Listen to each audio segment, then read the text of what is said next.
Bonjour et bienvenue à tous. Que Dieu vous bénisse dans le précieux nom de Jésus-Christ.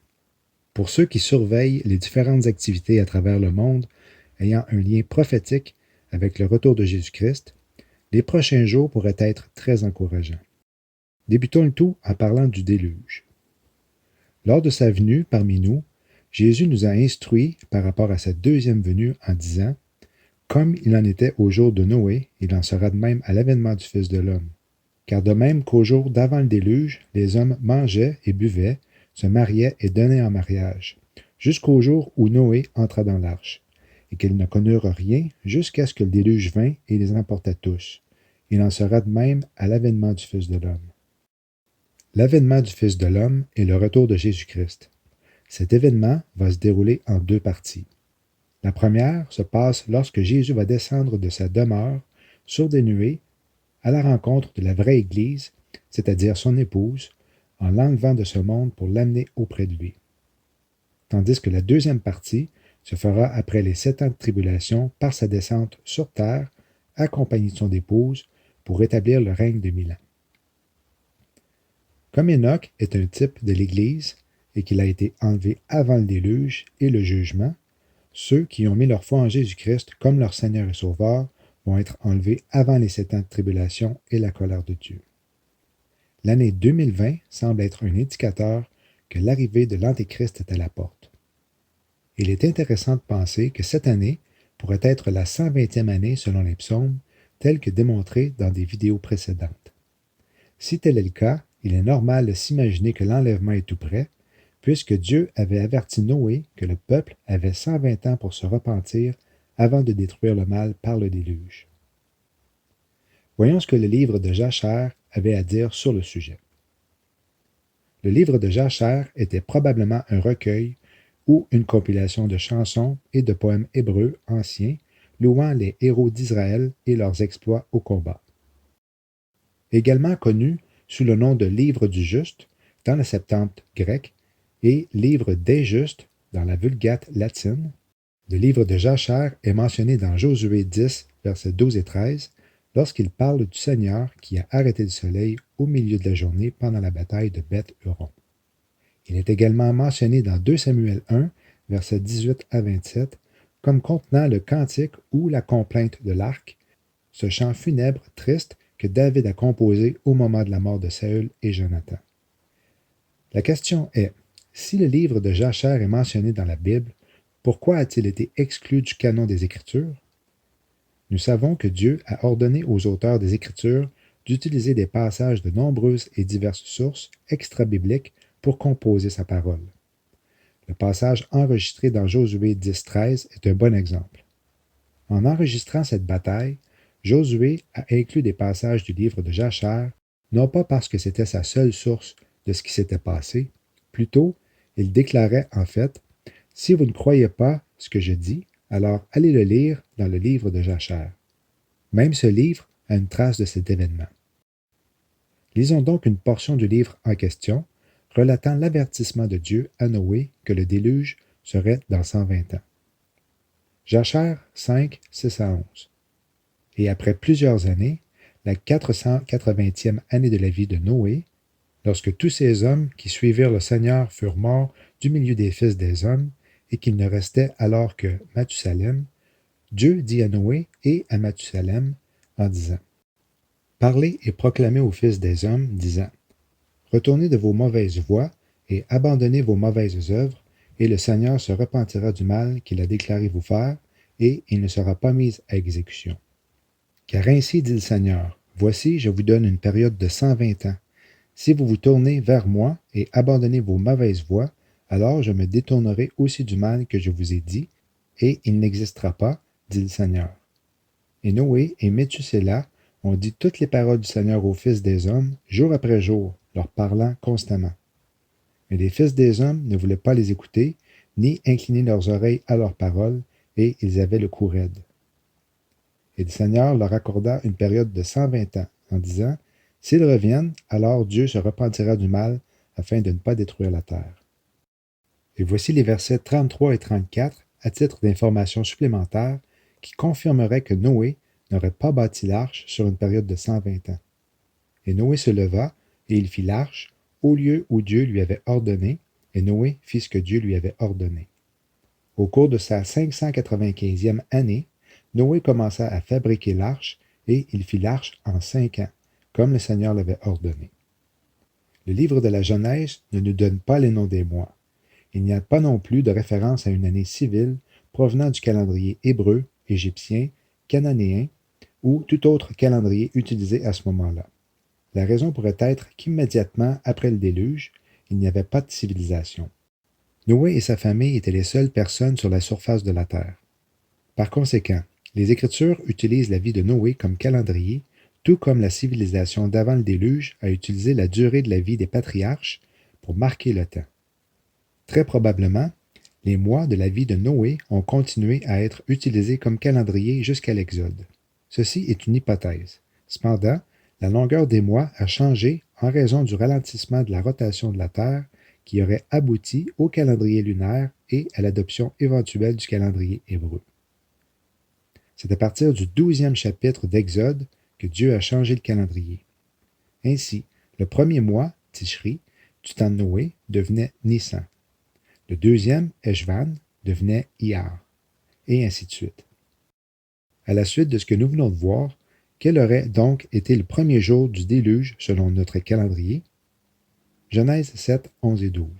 En l'an 600 de la vie de Noé, au second mois, au 17e jour du mois, en ce jour-là, toutes les sources du grand abîme éclatèrent et les bondes des cieux s'ouvrirent, et la pluie tomba sur la terre 40 jours et 40 nuits.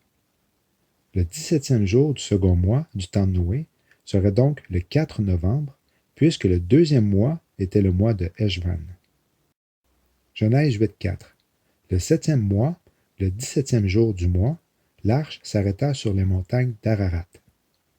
C'est le 17e jour également, cette fois pendant le 7e mois, que l'arche s'arrêta sur les montagnes d'Ararat, qui signifie en hébreu le fléau ou la malédiction soit renversée.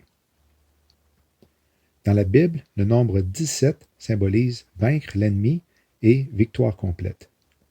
Jésus-Christ remporta une victoire complète en ressuscitant des morts le 17e jour de Nissan, qui était le 17e jour du mois de Tishri du temps de Noé. Apocalypse 19.10. Le témoignage de Jésus, c'est l'esprit de prophétie. Ésaïe 46.10. J'annonce dès le commencement ce qui doit arriver et longtemps d'avance ce qui n'est pas encore fait. Je dis, mon dessein tiendra et j'exécuterai toute ma volonté.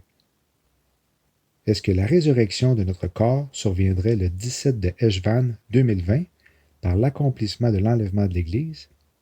À noter que le mois de novembre est le 8e mois selon le calendrier hébraïque et le 11e mois de l'année selon le calendrier grégorien.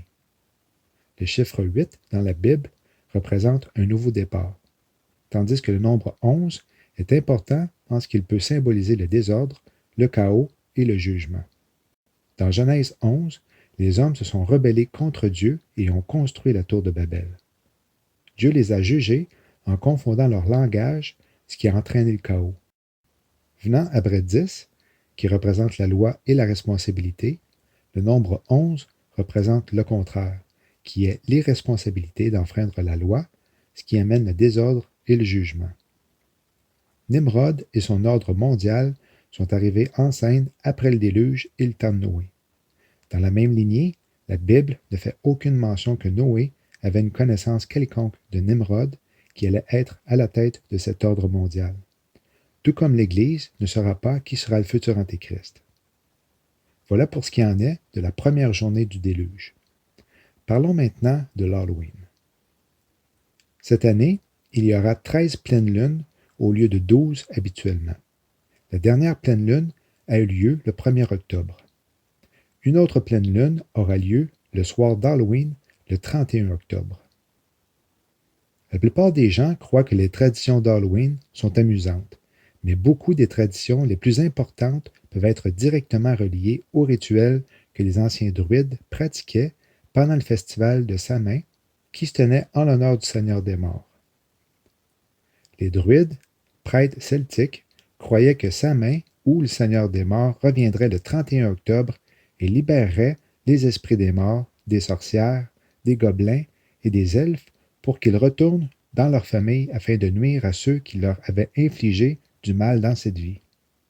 Pour les druides, c'était une époque où le voile entre les vivants et les morts était le plus mince, et bon nombre des pratiques qu'ils instituaient étaient conçues pour faciliter la communication avec les esprits de l'autre côté.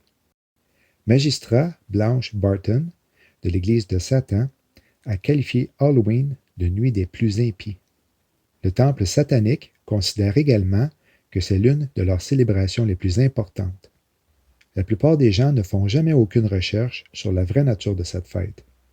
Au lieu de cela, la plupart d'entre nous se concentrent simplement sur le fait qu'il peut être amusant de s'habiller, d'organiser des fêtes et de manger des bonbons. Aucun de nous ne devrait célébrer la fête du diable. La grande prêtresse Wicca Doreen Valiente a fait une fois la déclaration suivante à propos de cette fête. L'Halloween est l'un des 4 grands sabbats des sorcières. L'ancien sataniste John Ramirez dit qu'il a sacrifié des animaux dans le cadre de rituels sataniques à l'Halloween, et maintenant qu'il est pasteur chrétien, il avertit les gens de la façon dont ils peuvent se maudire en participant aux traditions d'Halloween. Le fondateur de l'Église de Satan, Anton LaVey, était absolument ravi que tant de parents chrétiens embrassent l'Halloween. Je suis heureux que les parents chrétiens laissent leurs enfants adorer le diable au moins une nuit par an. Bienvenue à l'Halloween. Aujourd'hui, la plupart des gens considèrent que les costumes d'Halloween sont amusants, mais leur objectif initial était de permettre la communication avec le monde des esprits. Les Wicca considèrent s'habiller la nuit d'Halloween comme une forme de magie sympathique, nous permettant de faire l'expérience de que cela pourrait être d'être de l'autre côté du voile. Presque chaque année, se déguiser en sorcière est le costume numéro 1 des adultes aux États-Unis. Bien sûr, les démons, les gobelins et les vampires sont également très populaires. Voulons-nous vraiment nous engager dans une pratique qui embrasse et célèbre les ténèbres? Lorsque vous participez volontairement aux anciennes traditions occultes, vous ouvrez potentiellement des portes spirituelles que vous ne devriez certainement pas ouvrir. Notre objectif, en tant qu'enfants de Dieu, est plutôt de glorifier Dieu par nos paroles, nos actions et nos pensées.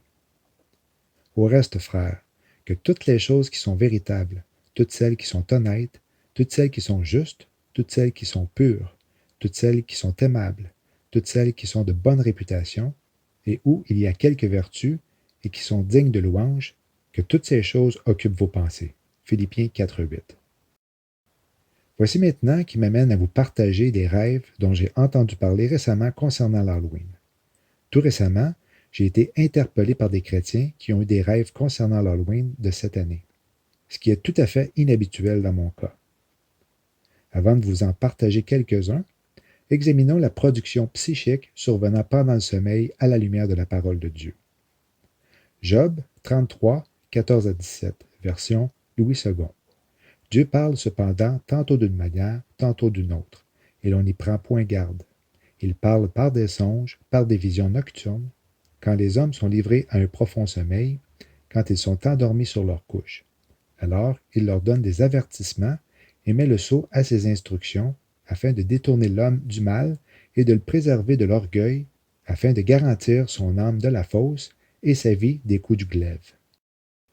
La version Martin, comparativement à celle de Louis II, dit au 14e verset, « Bien que le Dieu fort parle une première fois et une seconde fois à celui qui n'aura pas pris garde à la première. » Le mot songe en hébreu dans le passage est kalom pour songe et aussi rêve. Le passage nous instruit que Dieu peut nous parler à travers un rêve.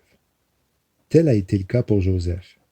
Dépendamment des versions, le mot songe est aussi utilisé. Dieu peut utiliser les rêves dans le but de nous avertir que telle ou telle action pourrait avoir des conséquences catastrophiques sur notre vie, causant même la mort. Dieu, par exemple, a révélé dans un rêve à Abimélec, roi d'un autre peuple, qu'Abraham lui avait menti à propos des liens qu'il a avec Sarah, et que s'il n'obéissait pas, il allait mourir. Dieu se sert aussi des rêves pour annoncer le futur. Gédéon, dans le livre des Juges, est en guerre contre les Madianites qui ravagent les récoltes et tuent le bétail. Gédéon, chef militaire malgré lui, se prépare à la bataille et est fort inquiet car les Médianites sont bien plus forts en nombre. C'est alors que pendant la nuit, l'Éternel lui parle et lui promet la victoire. Il avait même eu une confirmation en entendant un soldat ennemi raconter la défaite de son camp, lui aussi à travers un rêve. Ce qui suit sont des vidéos de 7 personnes qui ont eu des rêves concernant l'Halloween que j'ai traduits pour ceux qui ne comprennent pas la langue. Vous trouverez les liens sous la vidéo pour ceux qui aimeraient les visionner.